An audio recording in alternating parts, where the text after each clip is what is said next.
But just to pick up on another point you made earlier about, which I think is quite often easy to miss, is you've got to think about how people want to work.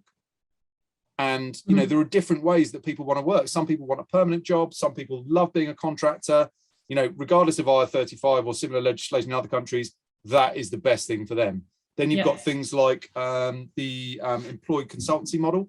I had Jessica Holt on from Resource Solutions recently, and that was a really interesting conversation just about that model and how that can work. And then you've got just this whole growth of outcome-based work delivery models, ranging from the gig economy, you know, task-based stuff. I mean, it's massive now.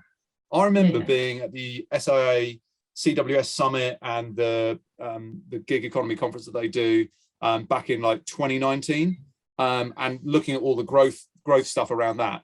But COVID accelerated that massively, in my opinion. Oh yeah, it's huge. Yeah, and you know, just the remote working, just more flexibility, and just COVID has also just made everyone think outside the box. What outside the box is possible. You know, how many people have you spoken to who sort of said, "Oh God, we never would have thought it'd be possible for our business to work in this way," but it's absolutely fine. Doing video calls, people working remotely, people having more flexibility.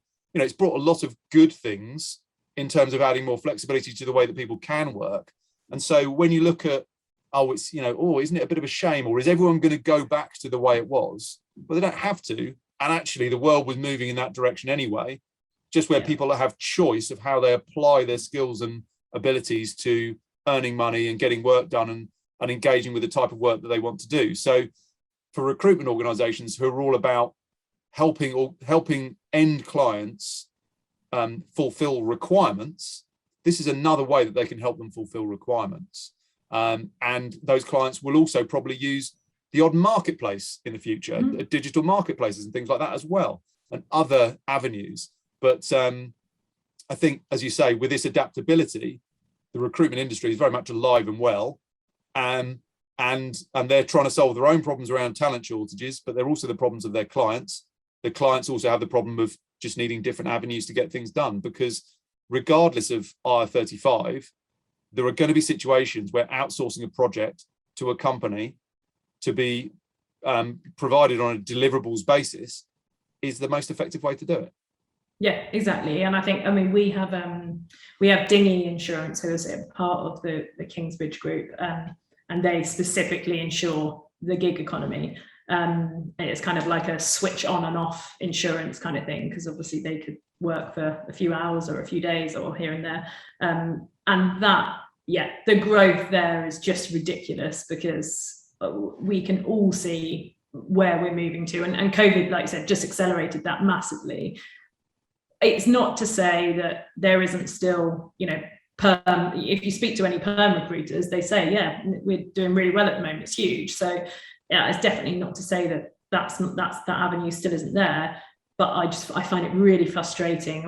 Never recruiters, but when you're speaking to end clients and they just have absolute blinkers on to, oh yeah, you know, well, limited companies had it good whilst they had it, you know, and no longer. And it's like, oh God, it is a lack of education. And some people would shoot me for saying this, but it's not a lack of education from HMRC, because they as hard as they could, they really did try this time to educate. They're probably happy with what's happened, obviously, and you can imagine the kind of increase in tax that they're now receiving.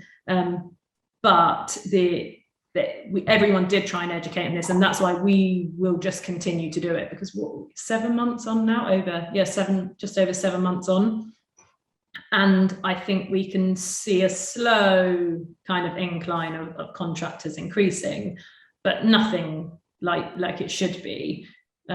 So I think we kind of need to carry on. I'll carry on talking around this model, around PSC contractors, the talent shortages that are out there, and just kind of continuing to educate end clients in this space, because I think recruiters have been learning about it since 2017, if they're in the public sector, but they have been educating themselves around this for so long now, that it really is the kind of carry on the pushing it to the end clients. And as soon as you get one end client that listens and says, actually, I think this can work. We can hear so many kind of good stories where they've explained the way that they've kind of worked with a client and now they're doing X, Y, and Z.